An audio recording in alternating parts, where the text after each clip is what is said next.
حدیث ثقلین کو لے لیجیے، آج تک میں نے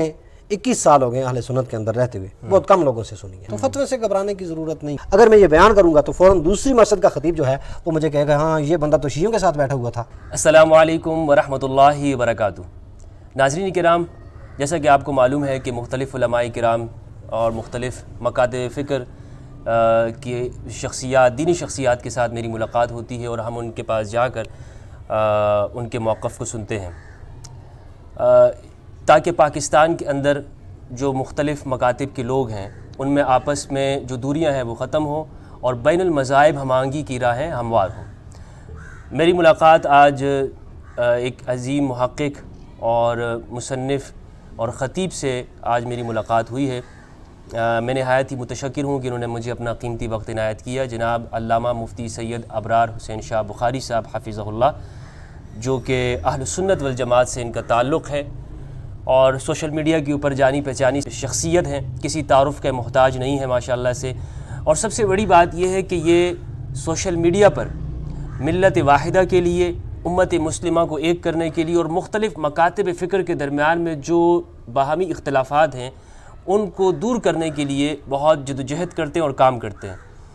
اور مختلف مسالک کے علماء سے ان کی ملاقات ہوتی ہے۔ پاکستان کے اندر امن کے حوالے سے ایک بہترین ان کی سوچ ہے کہ سب مسالک کے لوگ وہ باہم امن کے ساتھ رہیں۔ میں نے ان کی تصاویر دیکھی ہیں سوشل میڈیا کے اوپر کہ یہ مختلف مسلک کے علماء کے پاس جاتے ہیں، ان کی مجالس میں شرکت کرتے ہیں اور یہ پیغام دیتے ہیں کہ پاکستان کے اندر انٹرفیتھ ہارمنی ہونی چاہیے، انٹرسیکٹ ہارمنی ہونی چاہیے، لوگ آپس میں امن اور محبت اور پیس کے ساتھ رہیں۔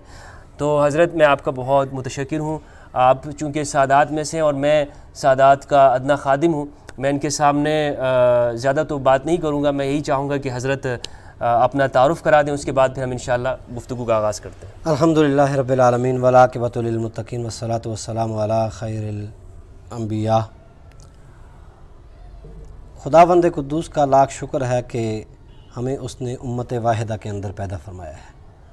مفتی صاحب، میں آپ کا نہایت ممنون و مشکور ہوں کہ آپ کراچی سے یہاں سفر کر کے تشریف لائے اسلام آباد کے اندر، اور اس سے پہلے بھی کئی لوگ ہمارے پاس آ چکے ہیں، تجزیہ نگار آتے ہیں، ٹی وی کے چینلز کے حضرات آتے ہیں۔ ہم سب کا پیغام ایک ہی پیغام ہے، وہ ہے مودت، محبت کے ساتھ، بھائی چارگی کے ساتھ تمام مسالک کو ایک پلیٹ فارم پہ اکٹھا ہونا چاہیے۔ حتیٰ کہ ہم دیوبند ہوں، چاہے بریلوی مکتبہ فکر سے ہوں، چاہے اہل حدیث مکتبہ فکر سے ہوں، چاہے تشیع کے علماء ہوں، ان کو باہم بیٹھ کر ایک دوسرے کے نظریات کا، عقائد کا جائزہ لینا چاہیے، تحقیق کے ساتھ، تخریج کے ساتھ جو مسائل جنم لیتے ہیں۔ مثال کے طور پہ کسی مسئلے کا اختلاف ایک دوسرے کے ساتھ باہم ہو جاتا ہے تو ایک دوسرے کو برداشت کرنے کی قوت ہمارے درمیان ہونی چاہیے۔ صحیح ہے۔ جس طرح آپ جاتے ہیں، شہنشاہ نقوی صاحب کے پاس گئے ہیں، مختلف تشیع علماء کے پاس گئے ہیں، تو اس طرح تسنن کے علماء کو بھی تشیع کے ساتھ بیٹھنا چاہیے۔ اہل حدیث کے علماء ضیاء اللہ شاہ صاحب بخاری ہیں، اور بھی کئی مکاتب فکر ہیں جو ایک دوسرے کے ساتھ رشتہ داریاں کرتے ہیں، ایک دوسرے کے ساتھ کاروبار کرتے ہیں، لین دین کرتے ہیں، تو مذہبی طور پر بھی ایک دوسرے کی مجالس میں، ایک دوسرے کی محافل میں شرکت کرنی چاہیے، تاکہ باہمی ہم آہنگی جو ہے اس کی فضا کو دوبالا کیا جا سکے۔ میرا نام سید ابرار حسین بخاری ہے۔ سن 2012 کے اندر جامعہ غوثیہ مہریہ دربار عالیہ گولڑا شریف سے فارغ التحصیل ہوا ہوں، اور الحمدللہ عز وجل تنظیم المدارس اہل سنت و جماعت پاکستان سے فاضل بھی ہوں۔ ماشاءاللہ۔ اچھا شاہ جی، یہی آپ نے شروع میں جو بات کی، اسی حوالے سے میں آپ کے پاس حاضر بھی ہوا ہوں کہ میں نے دیکھا کہ آپ ایک یونیک کام کر رہے ہیں، یعنی مختلف مسالک کے لوگوں کے پاس جانا۔ الحمدللہ۔ تو اس میں چونکہ مجھے تو واسطہ پڑا ہے کہ مختلف مشکلات بھی پیش آتی ہیں،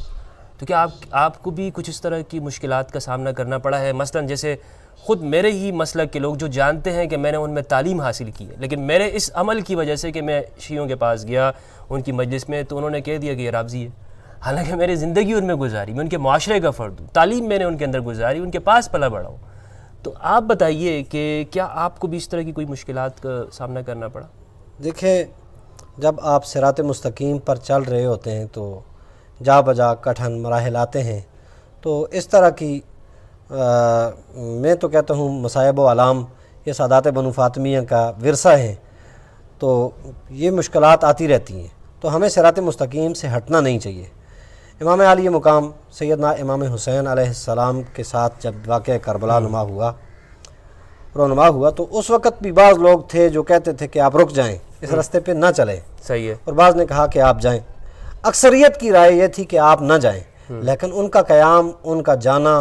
یا ان کا حج بیت اللہ کو چھوڑنا امت مسلمہ کے ساتھ وفاداری کا ثبوت تھا، اور امت مسلمہ بلکہ نبی علیہ الصلوۃ والسلام کی شریعت مصطفیٰ کو امن کے گہوارے میں لانے کی کوشش تھی،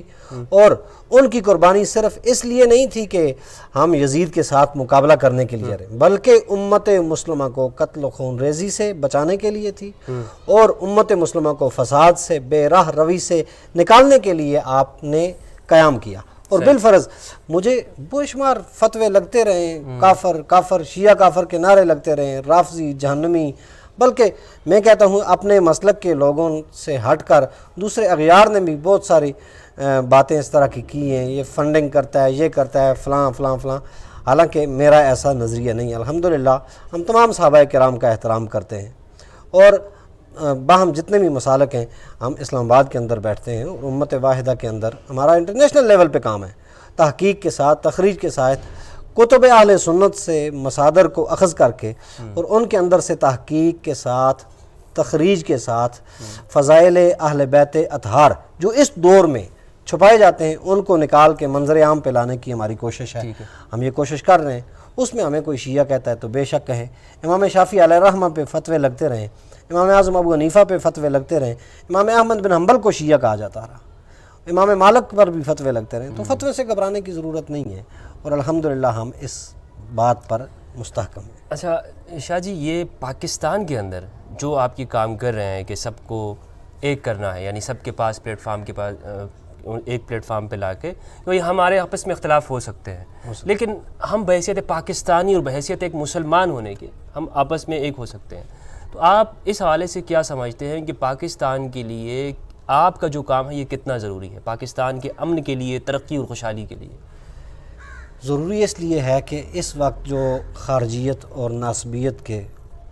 طرح طرح کے فتنے سر اٹھا رہے ہیں،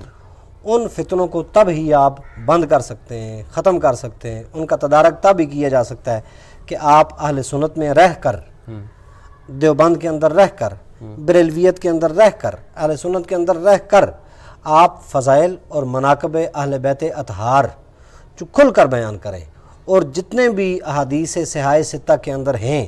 چھپے ہوئے ہیں، جو ہمارے خطباء، واعظین، مقررین منظر عام پہ لانے کی کوشش نہیں کرتے ہیں، یا وہ کہتے ہیں ڈر سے، کہتے ہیں ہم پہ فتویٰ رافضیت کا لگ جائے گا، یا شیعہ کہہ دیا جائے گا، یا ہمیں لوگ یہ کہیں گے یہ ہے ہی شیعہ، یہ تو ہم نے آج تک حدیث سنی نہیں ہے۔ تو اس طرح کے جو جتنے بھی ماخذ ہیں، مراجع، وہ چھپائے جا رہے ہیں، ان کو آپ بیان کریں۔ مثال کے طور پہ آپ حدیث ثقلین کو لے لیجئے، آج تک میں نے 21 سال ہو گئے اہل سنت کے اندر رہتے ہوئے، بہت کم لوگوں سے سنی ہے۔ خطباء، واعظین یا جتنے بھی خطیب حضرات ہیں وہ ممبر پر حق بیان نہیں کرتے، تو ہمیں چاہیے کہ ہم جتنے بھی فضائل اور اہل بیت اطہار کے جتنے بھی مناقب ہیں ان کو بیان کر کے کتب کے اندر لکھ کر ہم پبلش کریں، پھر اس کے بعد ہم خطباء حضرات کی، واعظین کی ذمہ داری لگائیں، تاکہ ان تک جب معرفت اہل بیت نبوت کا یہ پیام پہنچے گا، مجھے یقین ہے کہ وہ معرفت اہل بیت اطہار ایسی معرفت ہے کہ وہ باہم سب کو جوڑتی ہے، وہ جدا نہیں کرتی ہے۔ تو اگر یہ بیان کرنے لگ گئے، آپ نے کہا کہ فتوے لگتے ہیں، تو کیوں بیان نہیں کرتے؟ سوال ہے نا، ان کو پتہ ہے کہ ہماری کتابوں میں ہے، صحیح کتابوں میں، پھر کیوں نہیں بیان کرتے؟ وجہ یہ ہے کہ ایک تو میرے خیال میں مدارس کے چندے بند ہونے کا خدشہ ہے، پیٹ کا معاملہ ہے۔ پیٹ کے معاملے اگر نہ ہوں،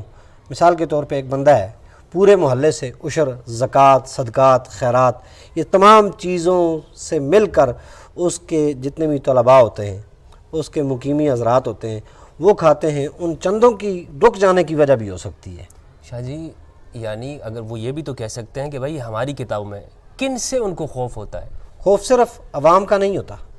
مولوی حضرات آپس میں ایک دوسرے کے اوپر طعن و تشنیع کرتے ہیں، ایک دوسرے کو رافضی خارجی ناسبی کے فتووں سے جب نوازتے ہیں تو وہ مولوی ڈر کے مارے سے وہ کہتا ہے کہیں ایسا نہ ہو اگر میں نے یہ اہل بیت اطہار کی شان میں جو وارد شدہ حدیث ہے چاہے جائے کہ وہ بخاری میں ہے، مسند ابو یعلا یا مسند امام احمد بن حنبل میں ہے، یا ترمذی میں، ابن ماجہ میں، ابو داؤد میں ہے، اگر میں یہ بیان کروں گا تو فوراً دوسری مسجد کا خطیب جو ہے وہ مجھے کہے گا ہاں یہ بندہ تو شیعوں کے ساتھ بیٹھا ہوا تھا۔ اس لیے یہ آج یہ حدیث من کنت مولا فہذا علی مولا کہ ہم نے مکتبہ شاملہ پر تخریج ڈالی، ہم نے اس کو سرچ کیا تو 3938 اس نے ہمیں تخریج دی ہے کہ 3938 کتب اہل سنت کے اندر من کنت مولا فہذا علی مولا والی حدیث مندرج ہے، یہ شیعہ کے اندر نہیں ہے۔ ہم مناقب اہل بیت اطہار کو اس لیے نہیں بیان کرتے کہ کہیں ساتھ والے محلے والا امام مسجد جو ہے یا جو خطیب ہے دوسرے محلے کا وہ ہمیں کہیں رافضی نہ کہہ بیٹھے۔ اصل مسئلہ یہ ہے ایک دوسرے بہت کی شکریہ مخالفت سے۔ قبلہ شاہ جی، اس کو انشاءاللہ کنٹینیو کرتے ہیں۔ ناظرین انشاءاللہ اس کا ہم نیکسٹ سیشن بھی کریں گے، تب تک کے لیے میں آپ سے اجازت چاہتا ہوں، اور مزید سوالات ہم شاہ جی سے کریں گے۔ اجازت چاہتا ہوں آپ سے، فی امان اللہ، والسلام علیکم۔